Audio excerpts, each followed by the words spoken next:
Hello everyone, welcome to my YouTube channel CBSE warriors. I'm Asha. मैं आपको करवाऊंगी language Hindi, जो आपके लिए रीड लेवल फर्स्ट और रीड लेवल सेकंड दोनों के लिए ही इम्पोर्टेंट है। टॉपिक स्टार्ट करने से पहले मेरी आपसे रिक्वेस्ट है कि आप हमारे इस चैनल को सब्सक्राइब ज़रूर कीजिए और इसके साथ ही इसे आप अपने फ्रेंड सर्कल में भी शेयर ज़रूर कीजिएगा।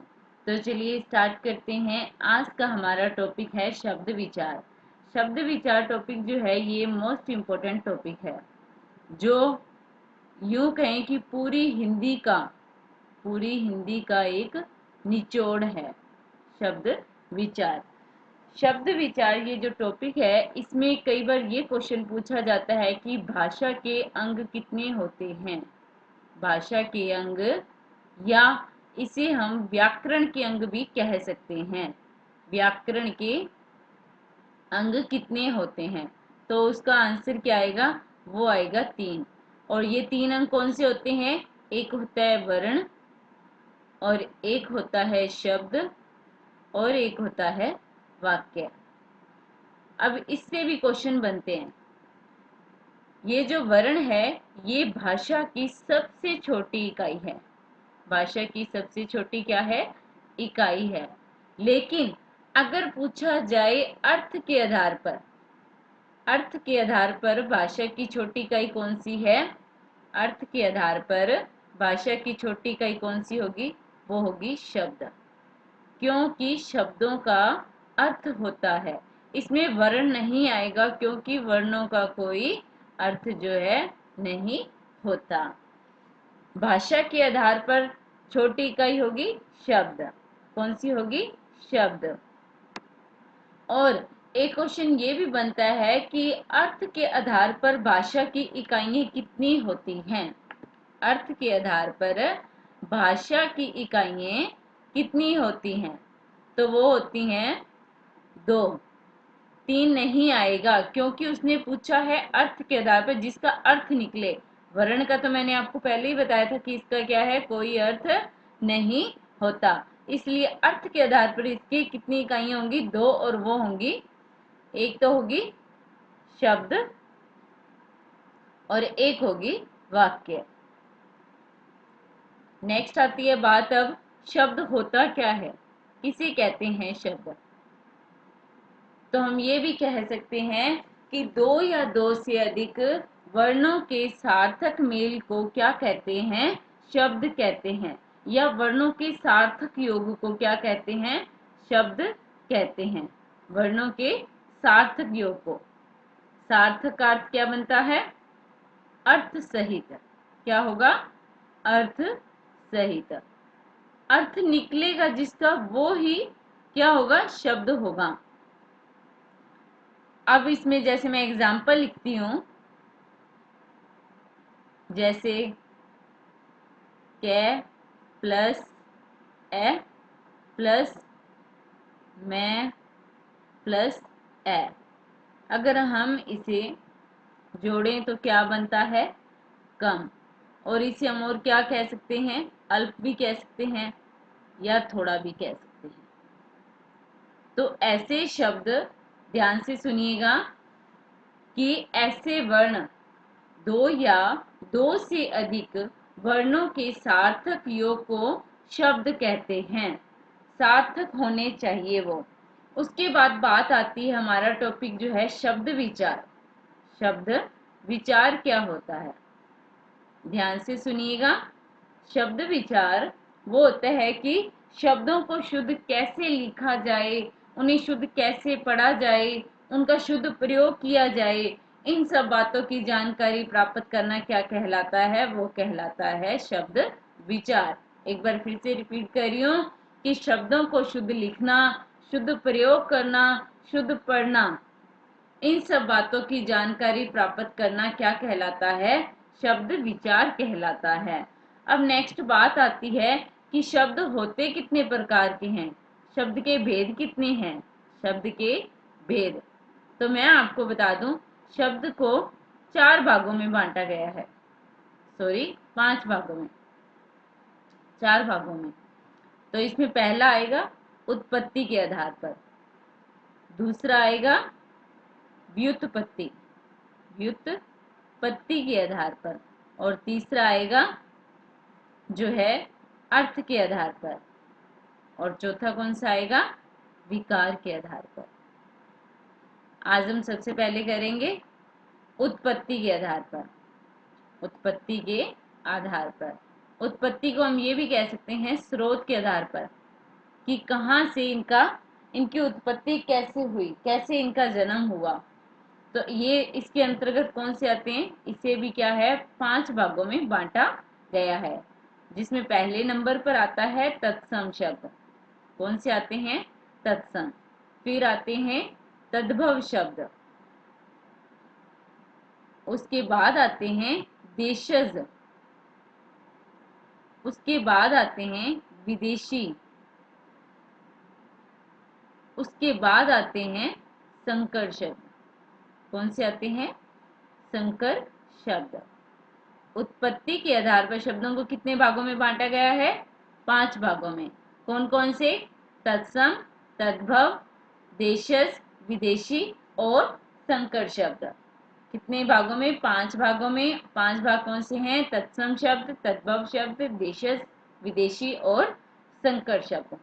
सबसे पहले हम बात करते हैं तत्सम की। क्या होते हैं तत्सम? देखिए, अगर हम इसका संधि विच्छेद करें तो क्या बनता है? तत् प्लस सम। क्या बनता है? तत् प्लस सम। और तत् का अर्थ क्या है? उसके, और सम का अर्थ क्या बनता है? समान। तो तत्सम का अर्थ क्या हुआ? तत्सम का अर्थ हुआ उसके समान। अब इसकी डेफिनेशन ध्यान से सुनिएगा। मूल भाषा के वे शब्द जो हिंदी में भी ज्यों के त्यों ही प्रयुक्त होते हैं, उसे क्या कहते हैं? उसे तत्सम कहते हैं। क्या कहते हैं उसे? उसे तत्सम शब्द कहते हैं, मूल भाषा के शब्द। तो इसमें मैं आपको बता दूं कि हिंदी की मूल भाषा कौन सी है? वो है संस्कृत। हिंदी की मूल भाषा कौन सी है? संस्कृत। तो हम ये कह सकते हैं संस्कृत के वे शब्द जो हिंदी में बिना रूप परिवर्तित किए ज्यों के त्यों ही प्रयुक्त होते हैं, उन्हें क्या कहते हैं? उन्हें तत्सम शब्द कहते हैं। जैसे एग्जाम्पल इसका मैं आपको बताती हूँ। हम कई बार बात करते हैं कि मैं अपनी कक्षा में प्रथम स्थान पर आया हूँ। तो ये जो प्रथम है, ये कौन सा शब्द है? जी हाँ, ये तत्सम शब्द है। कौन सा शब्द है? तत्सम शब्द है। एक बार फिर से सुनिए कि जो तत्सम है वो 2 शब्दों से मिलकर बना है, तत् प्लस सम। और तत् का अर्थ है उसके, और सम का अर्थ है समान, उसके समान। कि संस्कृत के वे शब्द जो हिंदी में ज्यों के त्यों ही प्रयुक्त हुए हैं, जिनका रूप परिवर्तित नहीं हुआ है, उसे क्या कहते हैं? उसे तत्सम शब्द कहते हैं। जैसे एग्जाम्पल मैंने दिया प्रथम, तो ये किस भाषा का है? ये है तत्सम का। अब नंबर 2 पर हम बात करते हैं तद्भव शब्द। कौन सा? तद्भव शब्द। अगर इसका हम विच्छेद करें तो क्या बनता है? तद प्लस भव। तद का अर्थ है उससे, और भव का अर्थ है होना। इसकी डेफिनेशन क्या होगी? कि संस्कृत के वे शब्द जो हिंदी में उच्चारण की सुविधा के अनुसार रूप परिवर्तित कर प्रयुक्त होते हैं, उन्हें क्या कहते हैं? उन्हें तद्भव शब्द कहते हैं। जैसे एग्जाम्पल लें हम इसका। जैसे मैंने तत्सम का आपको बताया था प्रथम, और अगर हम उसे पहला लिखें तो ये क्या होगा? ये तद्भव शब्द होगा, रूप परिवर्तित हो गया जिसका। अब इसकी मैं आपको पहचान बताऊंगी, क्योंकि बहुत सारे शब्द हैं, सभी शब्दों को याद भी नहीं किया जा सकता। इसके लिए मैं आपको इसके इम्पोर्टेंट पहचान बताऊंगी, जिसके द्वारा आप हर कोई भी आपके आगे एग्जाम्पल आ जाए तो आप बता सकते हो ये तद्भव का है, ये तत्सम का है, किसका है ये। पहले नंबर पर मैं इसकी पहचान बताती हूँ। तो वो होगी कि जो तत्सम शब्द होते हैं, तत्सम शब्द होते हैं उसमें संयुक्त अक्षर शब्दों का संयुक्त अक्षर शब्द होते हैं, जैसे नोट कीजिएगा, संयुक्त अक्षर शब्द कौन से होते हैं, ये होते हैं। इनके संयोग से जो शब्द बनते हैं वो किसके अंतर्गत आते हैं, वो आते हैं तत्सम के अंतर्गत। इनसे बनने वाला शब्द हमेशा ही किस में आएगा, वो आएगा तत्सम के अंदर, वो तद्भव नहीं होगा। नंबर 2 पर पहचान आती है कि जो तत्सम होते हैं उसमें अनुनासिक का प्रयोग नहीं होता। अनुनासिक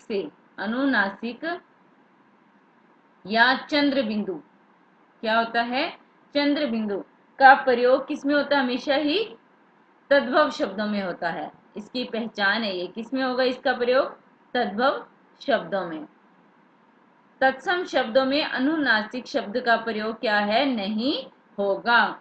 इसका भी एक रीजन है, क्योंकि ये जो अनुनासिक है ये हिंदी भाषा वालों, हिंदी के द्वारा जो है बनाया गया था। अगर हम इसके तत्सम रूप की बात करें तो उसमें क्या आएगा, अनुस्वार। अनुस्वार से जो बनने वाले शब्द होंगे वो किस में आएंगे, वो आएंगे तत्सम में। अब नंबर 3 पर इसकी पहचान आएगी कि ढ और ढ से जो जिसे क्या कहते हैं, ताड़नजात ध्वनियां, व्यंजन, ताड़नजात व्यंजन, इनके संयोग से भी जो शब्द बनेंगे वो किस में आएंगे, वो आएंगे तद्भव में, क्योंकि इनका भी जो निर्माण है वो किसके द्वारा किया गया, वो हिंदी भाषा के द्वारा किया गया। इसीलिए इनसे बने शब्द जो हैं तद्भव में आएंगे, वो तत्सम में नहीं आएंगे। नंबर 4 पर इसकी पहचान है कि इसके द्वारा कि जो शब्द बोलने में, लिखने में, पढ़ने में कठिन होंगे तो वो किसके अंतर्गत आएंगे, वो आएंगे तत्सम के अंतर्गत। किसके अंतर्गत आएंगे, वो तत्सम के अंतर्गत। नंबर 5 पर इसकी पहचान मैं आपको बताती हूं जो इंपॉर्टेंट है, री शब्द। इससे बनने वाले शब्द जो किसमें आएंगे, वो आएंगे तत्सम के। वो शब्द हमेशा किसके होंगे, वो तत्सम के होंगे, क्योंकि ये जो री शब्द है ये संस्कृत की मूल ध्वनि है। क्या है ये, संस्कृत की मूल ध्वनि। इससे बनने वाले शब्द तत्सम में आएंगे। ये थी इनकी पहचान। अब नंबर 3 पर हम बात करते हैं देशज शब्द। देशज शब्द, देशज शब्द क्या होता है, देशज, देशज शब्द का अर्थ क्या निकलेगा, देश में जन्म लेने वाले, जन्म लेने वाले, देश में, कि जो भाषा देश में जन्म लेने वाले शब्द, ऐसे शब्द जो देश में जन्म ली हुई भाषा के होते हैं वो किसके अंतर्गत आते हैं, वो देशज के अंतर्गत आते हैं। या हम ये भी कह सकते हैं कि आंचलिक भाषाओं के प्रभाव के कारण जो शब्द हिंदी में प्रयुक्त होते हैं उन्हें हम क्या कहेंगे, देशज शब्द कहेंगे। इसे भी 3 भागों में बांटा गया है। वो 3 भाग कौन कौन से हैं, एक तो है द्रविड़ जातियों से आए, नंबर 2 पर अपनी मन घड़त, अपनी मन घड़त, और नंबर 3 पर आएगा कोल संथाल जातियों से आए हुए शब्द। कौन कौन से हैं, एक तो है द्रविड़ जातियों से, एक अपनी मन घड़त, और एक कोल संथाल जातियों से आए हुए शब्द। वो क्या होंगे, देशज शब्द होंगे। अब नंबर 4 पर हम बात करें विदेशी शब्द। विदेशी शब्द या विदेशज शब्द, विदेशज शब्द क्या होते हैं विदेशी शब्द। जैसे वी का हम अर्थ लें तो क्या निकलेगा, इसका अर्थ निकलेगा अन्य, अन्य देशों, अन्य देश के शब्द, अन्य देश के शब्द। तो इसमें देखिए क्या कह रहा है वो, अन्य देश के शब्द, कि हिंदी और संस्कृत, हिंदी और संस्कृत को छोड़कर, हिंदी और संस्कृत को छोड़कर जो अन्य देशों की, अन्य दूसरे देशों की भाषाओं के वे शब्द जो हिंदी में प्रयुक्त होते हैं वो क्या कहलाते हैं, वो कहलाते हैं विदेशी या विदेशीज शब्द कहलाते हैं। या हम ये भी कह सकते हैं कि बहुत सारे शब्द जो है अंग्रेजी के, वो हिंदी की तुलना में उच्चारण करने में या बोलने में सरल हैं, इसलिए उन्हें क्या कहते हैं, विदेशी शब्द। या फिर राजनीतिक आर्थिक कारणों के कारण जो हिंदी में ऐसे शब्द प्रयुक्त होने लगे हैं दूसरे देशों की भाषाओं के, तो उसे क्या कहेंगे, हम विदेशी शब्द कहेंगे। जैसे हम बात करें एग्जाम्पल इसके, जैसे हॉस्टल, डॉक्टर, नर्स, ये क्या है, विदेशी शब्द हैं। जैसे बस, एक बात और इसमें नोट करने वाली है, वो क्या है कि अगर किसी शब्द का अंग्रेजी उच्चारण ही उसका अर्थ माना जाता है तो वह विदेशी शब्द होंगे। जैसे बस का हिंदी में बस है और इंग्लिश में इसे हम क्या लिखते हैं, BUS, तो इसका जो है इंग्लिश उच्चारण या वो भी उसका अर्थ माना जाता है, इंग्लिश उच्चारण ही उसका अर्थ माना जाता है, तो उसे हम क्या कहेंगे, उसे हम विदेशी शब्द कहेंगे। क्या कहेंगे, विदेशी शब्द कहेंगे। ये थे। अब नंबर 5 पर आता है संकर शब्द। नंबर 5 पर कौन से आते हैं, वो आते हैं संकर शब्द। इसे हम मिश्रित शब्द भी कह सकते हैं। क्या कह सकते हैं, मिश्रित शब्द, क्योंकि ये दो अलग अलग भाषाओं के जब शब्द मिलते हैं तो एक नया शब्द बनता है। भाषाओं के शब्दों से बना, को जोड़कर बना कोई शब्द बनाया जाता है। भाषाओं के शब्दों को जोड़कर जब कोई शब्द बनाया जाता है तो उसे क्या कहेंगे, संकर शब्द कहेंगे। क्या कहेंगे, संकर शब्द कहेंगे। तो वो किस में आएगा, वो आएगा संकर शब्द। जैसे मैं एग्जांपल लिखती हूँ, मैंने लिखा जैसे अग्नि बोट। क्या लिखा, अग्नि बोट। तो इसमें देखिए जो ये अग्नि है ये किसका है, ये है तत्सम का, और ये जो बोट है ये किसका है, अंग्रेजी का। अलग अलग भाषाओं के, जैसे मैंने इसकी डेफिनेशन बताई कि अलग अलग भाषाओं के शब्दों को जोड़कर जब कोई शब्द बनाया जाता है तो उसे संकर शब्द या मिश्रित शब्द कहते हैं। तो ये था आज का हमारा टॉपिक, और इसके आगे का टॉपिक आपको इसके पार्ट 2 में मिलेगा। तो मिलेंगे नेक्स्ट टॉपिक में।